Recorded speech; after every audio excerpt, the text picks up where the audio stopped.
지난 12일부터 22대 총선 예비후보 등록이 시작되면서 선거전의 열기가 점차 뜨거워지고 있습니다. 현역 의원과의 대결 구도가 예상되고 있는 해남 완도 진도 선거구의 주요 후보자들을 살펴봤습니다. 지난 주말 전남에서는 크고 작은 사건이 잇따랐습니다.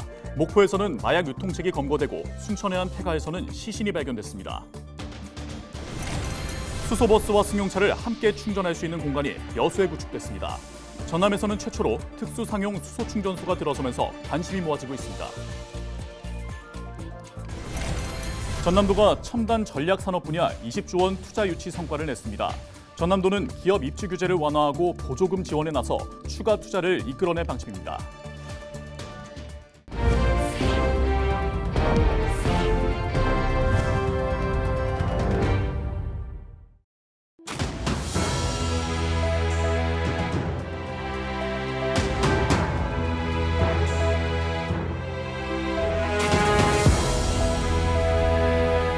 시청자 여러분 안녕하십니까? 헬로티비 전남 뉴스입니다. 지난 12일부터 22대 국회의원 선거 예비후보 등록이 시작됐습니다. 해남 완도 진도 선거구에는 현재 3명의 후보가 등록을 마쳤는데요. 윤재갑 현역 의원과 맞서는 박지원 전 국정원장을 비롯한 입지자들을 장혜원 기자가 취재했습니다. 제21대 국회의원 선거에 당선된 윤재갑 의원. 67.5%의 득표율을 얻어 국회에 입성했습니다. 더불어민주당 소속 윤 의원은 1955년생으로 해남 출생입니다. 국회 농림수산식품해양수산위원회 소속으로 의정 활동을 펼쳤습니다. 현재 더불어민주당 원내 부대표를 맡고 있으며 재선을 노리고 있습니다. 윤 의원과 경쟁을 할 출마 예정자는 현재까지 모두 7명. 이 가운데 민주당 경선 후보자만 7명입니다. 윤 의원의 강력한 경쟁자로 박지원 전 국정원장이 거론됩니다. 박 전 원장은 1942년생으로 진도 출생입니다. 문화관광부 장관과 김대중 대통령 비서실장을 역임했습니다. 이후 18대, 19대, 20대 총선에 출마해 목포에서 당선됐습니다. 윤광국 전 한국감정원 호남본부장은 1959년생으로 해남 출생입니다. 27년의 감정평가사 경력을 갖고 있으며 현재 해남에서 감정평가사로 활동 중입니다. 또 대통령 직속 국가균형발전위원회 자문위원을 지냈습니다. 정의찬 특별보좌관도 이번 선거에 나섭니다. 정 보좌관은 1973년생으로 해남 출신입니다. 이재명 대표의 경기지사 시절 비서관과 광주 광산구 열린민원실장 등을 지냈습니다. 현재 김대중재단 광주전남 해남주의 추진위원장을 맡고 있습니다. 김병구 변호사는 1966년 해남 출생으로 최근 해남읍에 정치연구소를 열었습니다. 김 변호사는 서울중앙지검 검사와 서울서부지검 형사 1부장 등을 역임했습니다. 이용호 전 국회의원은 1959년생으로 완도 출생입니다. 17대 국회의원에 당선돼 농림해양수산위원회 바다포럼 대표로 활동했습니다. 현재는 제주대학교 수산생명의학과 교수로 재직 중입니다. 장환석 전 선임행정관은 1961년생으로 해남 출생입니다. 민주당 전략기획국장과 환경부 장관 정책보좌관, 국가균형발전위원회 전문위원 등을 맡았습니다. 민주당 외 야당이 후보를 낼지 고민하는 가운데 국민의힘은 해남 완도 진도 선거구에 후보를 내기로 결정했습니다. 곽봉근 후보자는 1945년생으로 진도 출생입니다. 국민의힘 국책자문위원회 고문을 맡고 있으며 윤석열 대통령 후보 직능본부 부본부장을 역임했습니다. 18일 기준 해남 완도 진도 선거구의 예비후보 등록을 마친 후보는 모두 3명. 선거구 획정안에 따라 해남 완도 진도 선거구에 영암이 추가될 가능성이 높아지면서 선거 열기는 더욱 달아오를 전망입니다. 헬로티비 뉴스 장혜원입니다. 지난 주말 전남에서는 크고 작은 사건 사고가 잇따랐습니다. 목포에서는 마약을 유통한 베트남 국적 남성이 구속됐고 순천의 한 폐가에서는 시신이 발견돼 경찰이 수사에 나섰습니다. 보도에 서경 기자입니다. 지난 16일 순천의 한 폐가에서 60대 남성이 숨진 채 발견됐습니다. 순천경찰서는 절도 용의자인 20대 남성 A모 씨를 조사하다가 A씨가 타인의 휴대전화를 훔친 것을 확인하고 절도 피해자의 집을 찾아가 확인하던 중 60대 남성 B씨가 숨져 있던 것을 확인했습니다. 외상 등 타살 혐의점은 없었던 것으로 추정됐습니다. 경찰은 B씨에 대한 부검을 의뢰하고 정확한 사망 경위를 조사하고 있습니다. 목포 해양경찰서가 지난 17일 전남 서부권 일대에서 마약을 유통해온 31살 남성 C모 씨를 검찰에 송치했습니다. C씨는 베트남 국적으로 1년 6개월 동안 도주 생활을 이어가다 목포해경 마약수사 전담팀에 긴급 체포됐습니다. 체포 당시 C씨는 이른바 클럽 마약으로 불리는 케타민 2.17g을 소지하고 있었고 해상 양식장이나 유흥업소 등지에 마약을 유통한 것으로 조사됐습니다. 지난 주말 전남 22개 시군에 대설주의보와 한파경보가 발령됐습니다. 적설량은 영암 시종 11.3cm, 해남 현산이 9.5cm 등을 기록했습니다. 17일 최저기온은 화순 배가 영하 7.3도, 순천 영하 6.3도를 각각 기록했습니다. 강풍으로 인해 섬으로 가는 53개 항로, 83개 여객선이 결항됐고 여수공항 2편, 광주공항 3편의 항공기가 결항되기도 했습니다. 밤새 내린 눈으로 사고도 잇따랐습니다. 지난 16일 밤 11시 30분쯤 무안 몽탄면을 지나는 서해안 고속도로에서 5톤짜리 화물차가 전도되는 사고가 발생했습니다. 40대 남성 운전자가 자력으로 대피했고 다행히 다친 곳은 없었습니다. 헬로티비 뉴스 서경입니다. 전남 최초로 수소버스와 승용차를 모두 충전할 수 있는 공간이 여수 미래혁신지구에 마련됐습니다. 수소충전소는 오전 6시부터 오후 2시까지 이용할 수 있고 1시간당 수소버스 기준 15대, 승용차 60대가량을 충전할 수 있습니다. 여수에 구축된 수소충전소는 모두 3곳으로 여수시는 내년에 수소승용차 150대, 수소버스 15대를 추가 보급할 계획인 만큼 충전소도 확충할 방침입니다. 전남도가 민선 8기 2년 만에 첨단 전략산업 분야 20조 원 투자 유치 성과를 냈습니다. 전남도는 과감한 인센티브와 맞춤형 입지 제공 등 차별화된 투자 유치 전략을 추진한 결과 국내외 기업 294곳을 유치하면서 20조 5천억 원대 투자 협약을 체결했다고 밝혔습니다. 특히 포스코 광양제철소 동호안 입지 규제 완화는 정부와 지자체, 기업이 협력해 제도를 개선한 것으로 산업단지 3대 킬러 규제 혁파 사례로 꼽힌다고 설명했습니다. 전남도는 내년부터 입지 보조금을 분양가의 20%, 시설 보조금은 20억 원 초과 투자금의 10%까지 최대 100억 원까지 전국 최고 수준으로 상향할 방침입니다. 전남도와 고흥군, 제주특별자치도가 고흥 녹동신항의 제주 생산품 물류 거점 조성을 위해 손을 맞잡았습니다.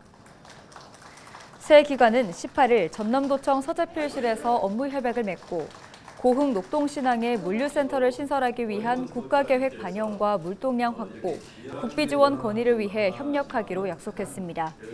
이와 함께 실무진으로 구성된 협의회를 꾸려 물류센터 설치 예산 확보와 교통인프라 개선 등을 위한 세부 사항을 확정할 방침입니다. 장흥군이 안정성 우려가 제기됐던 토요시장 진입교량인 예양교를 다시 건설합니다. 장흥군은 준공된 지 30년이 지난 예양교의 균열과 콘크리트 탈락 등으로 인해 이용객 불안이 커지고 있는 만큼 사업비 210억 원을 투입해 새롭게 건설할 방침이라고 설명했습니다. 예양교 재가설 공사는 이달 착공해 오는 2025년 마무리될 예정입니다. 진도군이 베트남 하노이에서 100만 달러 수출 협약을 체결했습니다. 이번 수출 협약은 향후 1년 동안 진도군 농수산물이 베트남 시장에서 100만 달러 규모의 점포로 입점하는 것은 물론 오는 22일까지 진도산 백미와 꽃게, 미역, 울금 가공식품 등을 선보일 예정입니다. 진도군은 호주와 미국 수출 협약에 이어 세 번째 농수산물 수출 협약이라며 진도의 농수산물 수출 가능성을 엿봤다고 전했습니다. 전남도 여순사건 지원단이 희생자와 유족 2,126건을 심의 결정했습니다. 여수 순천 11구 사건 진상규명 및 희생자 명예회복 실무위원회는 동부청사에서 8차 실무위원회를 열고 희생자 381명에 대한 심사를 마쳐 현재까지 2,126건에 대한 심의 결정을 마쳤다고 밝혔습니다.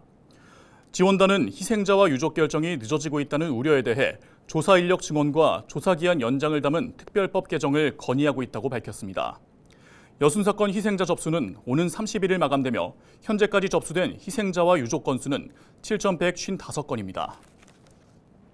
고흥군이 전남도가 실시한 2023년도 축산시책 종합평가에서 대상을 수상했습니다. 이번 평가에서 고흥군은 축산정책과 동물복지를 포함한 4개 분야에서 재해예방 대책과 축산물 인증, 악취 저감 사업 조기 완료 등 성과를 높이 인정받은 것으로 전해졌습니다. 전남도 축산시책 종합평가는 축산사업의 효과를 높이고 창의적인 정책을 추진하기 위해 전남도가 해마다 22개 시군을 대상으로 추진 실적을 점검하는 평가입니다. 장흥군이 내년 주민수건사업 조기 발주와 신속한 집행을 위해 주민수건자체 설계단을 운영합니다. 장흥군 주민수건자체 설계단은 건설도시과장을 비롯한 읍면시설 공무원 10여 명으로 꾸려져 내년 2월 초까지 150건의 사업 조기 발주를 진행할 방침입니다. 장흥군은 이번 주민수건자체 설계단 운영으로 설계 용역비 3억 원가량을 절감할 수 있을 것으로 분석했습니다. 광양시가 찾아가는 전세 피해 지원 상담소를 운영합니다. 광양시 전세 피해 지원 상담소는 오는 26일부터 내년 1월 4일까지 중마동 주민센터 2층에서 운영됩니다. 거동이 불편하거나 외출이 부담스러운 시민도 서비스를 받을 수 있도록 사전 예약을 통한 자택 방문 상담도 제공됩니다. 상담은 국토부와 주택도시보증공사 주관으로 운영하며 주요 내용은 전세 사기 피해자를 위한 법률, 심리, 금융, 주거 지원입니다. 강진군이 내년도 주요 사업에 국비 예산을 확보하기 위해 나섰습니다. 강진군은 최근 서삼석 국회 예산결산특별위원장을 찾아 월출산 국립공원 탐방기반시설 조성사업과 저탄소 자동차 부품 제작 기반 구축 등 지역 현안 사업의 당위성을 설명했습니다. 한편 국회에 제출된 내년도 정부 예산안은 예결특위와 본회의 의결을 거쳐 이달 20일 최종 확정될 예정입니다.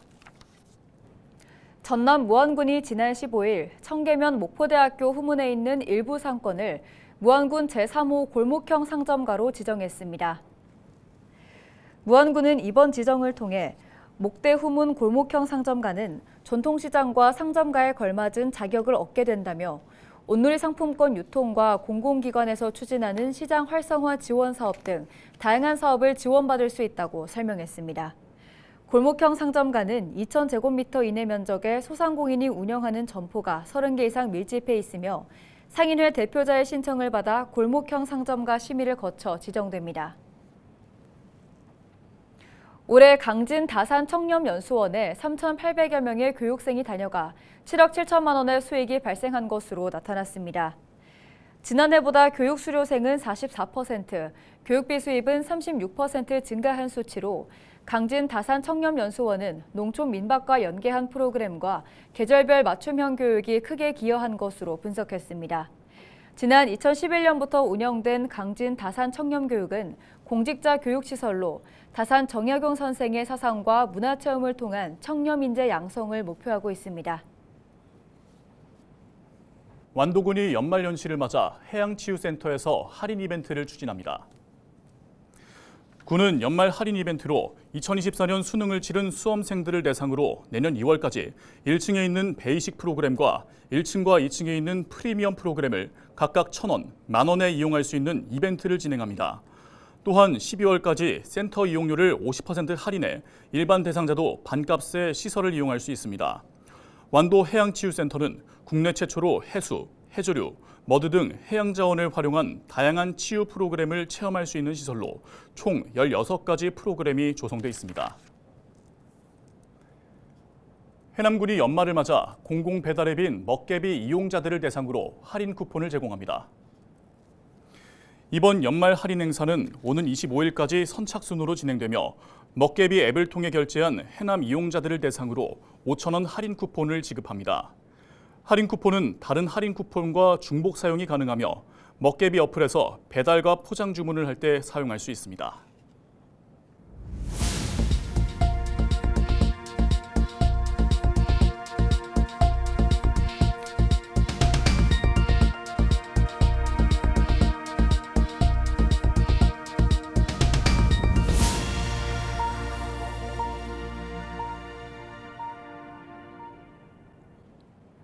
이어서 날씨 전해드립니다.